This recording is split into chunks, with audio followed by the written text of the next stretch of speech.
দুই দেশের মধ্যে তো একটা বন্দি বিনিময় চুক্তি আছেই। এখন এখন যদি প্রয়োজন হয়, তদন্তকারী কর্মকর্তা যদি প্রয়োজন মনে করেন, তাহলে অবশ্যই ঊর্ধ্বতন কর্তৃপক্ষের সাথে কথা বলে সেক্ষেত্রে আমরা আপনারা যে প্রশ্নটি করেছেন সেক্ষেত্রে আমরা চেষ্টা করে দেখতে পারি।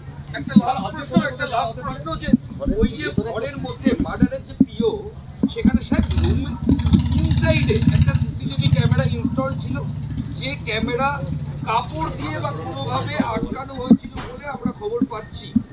এতে কি কোনো ওই মেয়েটার কোনো ইনভলভমেন্ট ছিল? আসলে আপনাকে আমি যে কথাটা বলছি, আমরা মেয়ের সাথে আমাদের কথা হয়েছে, মূল ঘাতকের সাথে কথা হয়েছে, অন্যান্য আসামির সাথে কথা হয়েছে। আমরা সকল তথ্যগুলি আমরা বিচার বিশ্লেষণ যাচাই বাছাই করছি এবং আমরা সেগুলি যাচাই বাছাই করে তদন্তকারী কর্মকর্তা এবং তার বিজ্ঞ আদালতে তার রিপোর্ট প্রেরণ করবেন। আপনারা বারে বারে দেহাংশ খুঁজছেন, কিন্তু এই জেরা করে কি কোনো কোথাও অস্ত্র কোথায় লুকিয়ে যেগুলো দিয়ে কাটা হয়েছিল আমরা তো এটা তো এটার পার্ট, সব কিছুই আমরা তো আমলে নিয়েই আমরা কাজটা করছি। আপনারা কতদিন থাকছেন আর এখানে ইনভেস্টিগেশন? আমরা আজকে আমাদের আরেকটা সৌজন্য সাক্ষাৎ আছে আমাদের কলকাতার কমিশনার মহোদয়ের সাথে, ওনার সাথে একটু পরে আমরা যাব। তারপরে আমরা ওই হাতিশালা কাঠের ব্রিজের কাছে যাব, সেখানে আমরা একটু এগুলো দেখব। তারপরে আবার যদি প্রয়োজন হয় সঞ্জীবা গার্ডেনে আবার যাব।